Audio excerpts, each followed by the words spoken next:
আজকে আমি একের ভেতর তিন, এই তিনের আলোচনা আপনাদের সামনে রাখতে চলেছি। হে বিশ্ববাসীগণ, তোমাদের অধিকারভুক্ত দাস দাসীগণ এবং তোমাদের মধ্যে যারা বয়সপ্রাপ্ত হয়নি তারা যেন তোমাদের কক্ষে প্রবেশ করতে তিনটে সময়ের অনুমতি গ্রহণ করে।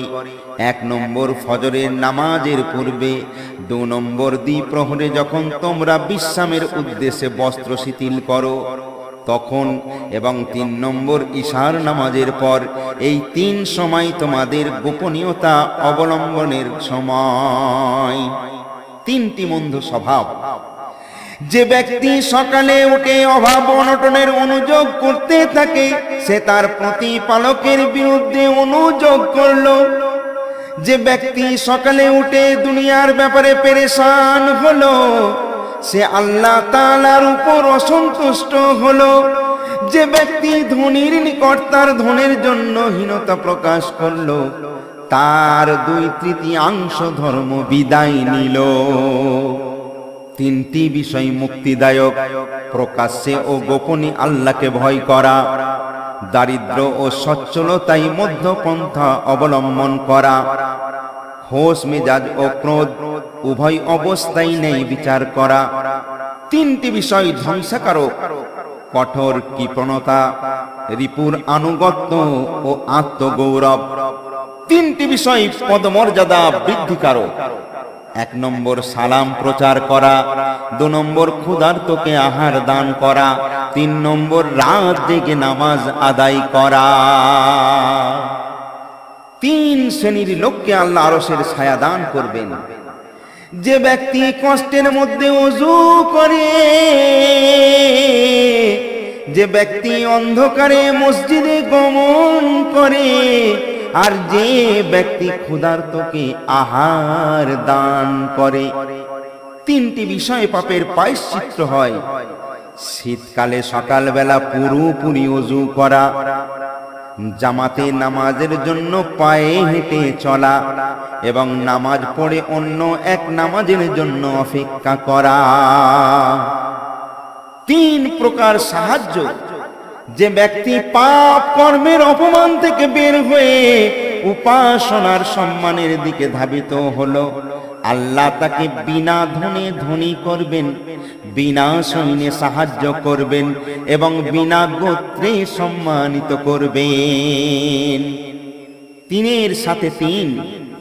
ফেরেশতা হযরতে জিবরিল আলাইহিস সালাতু ওয়াস সালাম একবার হযরতে মুহাম্মদুর রাসূলুল্লাহ সাল্লাল্লাহু আলাইহি ওয়াসাল্লামকে বললেন, হে মুহাম্মদুর রাসূলুল্লাহ সাল্লাল্লাহু আলাইহি ওয়াসাল্লাম, যতকাল ইচ্ছা জীবিত থাকুন অবশেষে আপনাকে মৃত্যুবরণ করতে হবে।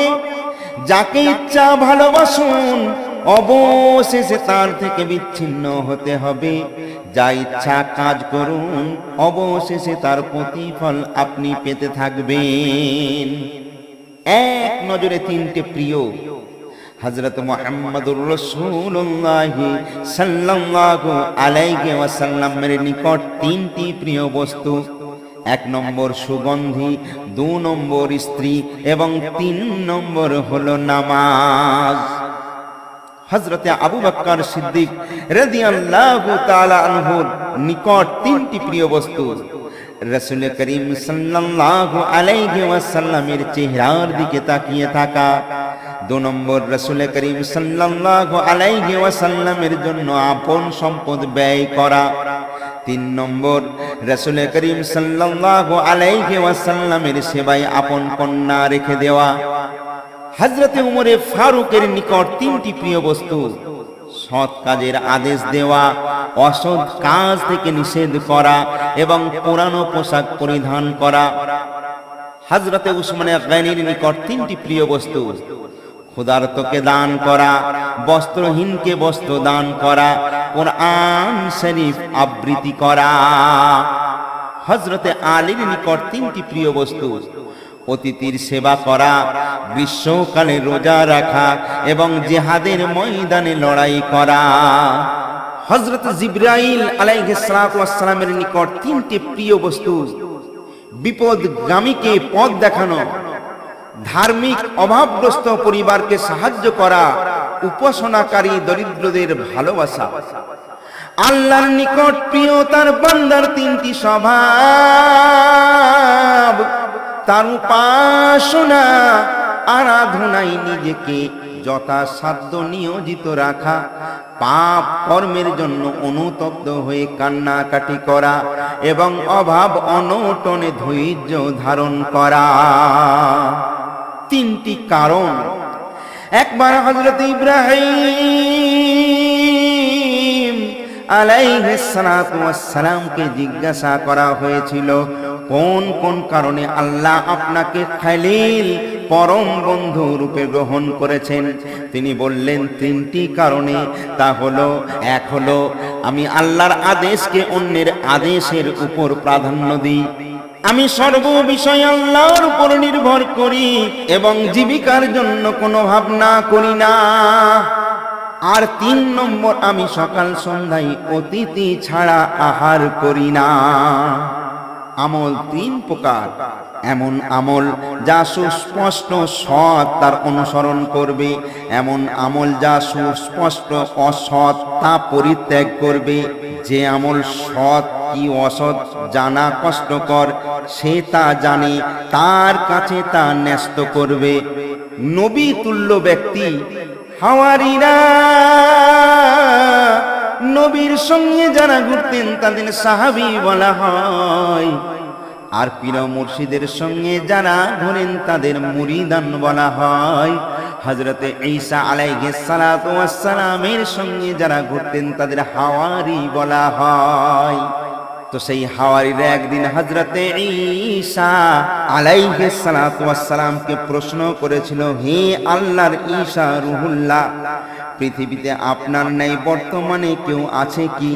তিনি বললেন, হ্যাঁ আছে, যার প্রতিটি জ্ঞান, যার প্রতিটি বচন আল্লাহর স্মরণ উপলক্ষে বলা হয়, যার সমস্ত মনোভাব সদ্ভাব চিরন্তনে রক্ষিত হয় এবং যার প্রত্যেক দৃষ্টিপাতে উপদেশ পাওয়া যায়, সে আমার সমান। আল্লাহর প্রত্যাদেশ ৩। আমার সঙ্গে মহব্বত রাখা অবস্থায় যদি কারো মৃত্যু ঘটে, তাহলে আমি তাকে আমার জান্নাতে প্রবেশ করাবো। দ্বিতীয়, আমাকে ভয় করা অবস্থায় যদি কারো মৃত্যু হয়ে থাকে, তাহলে আমি তাকে আমার জাহান্নামের আগুন থেকে রক্ষা করব। তৃতীয়, আমার প্রতি লজ্জিত অবস্থায় যদি কারো মৃত্যু সংঘটিত হয়, তাহলে আমি আমার ফেরেশতাদেরকে তার পাপ সমূহকে ভুলিয়ে দেব। হযরত উযাইর আলাইহিস সালাতু ওয়াস সালামের নিকট আল্লাহর ওহী প্রত্যাদেশ পাঠিয়েছিলেন যে, হে উযাইর, যার কাছে তুমি পাপ করেছো তার দিকে লক্ষ্য রাখবে। ২ নম্বর, যখন তোমার কানে সামান্য কিছু মঙ্গল আসে, তখন তার স্বল্পতার দিকে দেখবে না, বরং যিনি এই জীবিকা দান করেছেন তার প্রতি খেয়াল করবে। ৩ নম্বর, যখন তোমার উপর কোনো বিপদ আপদ আসে, তখন লোক সমাজে আমার অনুযোগ করো না। যেমন তোমার দোষাবলী যখন আমার কাছে উপস্থিত হয়, তখন আমি আমার ফেরেশতাদের কাছে তোমার বিরুদ্ধে কোনো অনুযোগ করি না। সম্পর্কবিহীন ৩টি বিষয় অপর ৩টি বিষয়ের বিনিময়ে পাওয়া যায় না। যেমন ধন আকাঙ্ক্ষার বিনিময়ে মেলে না, যৌবন প্রসাধনের বিনিময়ে মেলে না, এবং স্বাস্থ্য ওষুধের বিনিময়ে মেলে না। অর্থাৎ ধন, যৌবন, স্বাস্থ্য তকদিরে যা আছে তাই মেলে। অর্ধাংশ লোকজনের সঙ্গে মিত্রতা রাখা বুদ্ধির অর্ধেক, উত্তম প্রশ্ন বিদ্যার অর্ধেক, আর উত্তম প্রচেষ্টা জীবিকা অর্জনের অর্ধেক। তিনের বদলে তিন। দুনিয়াকে ত্যাগ করলে আল্লাহর ভালোবাসা পাওয়া যায়, পাপ ত্যাগ করলে ফেরেশতাদের ভালোবাসা পাওয়া যায়, আর লোভকে ত্যাগ করলে মুসলিমদের ভালোবাসা পাওয়া যায়। মনের অসুখ, অভাব, অনটন একটি বিপদ। শারীরিক রোগ তার চেয়ে বড়, আর মানসিক রোগ তার চেয়ে বড় বিপদ।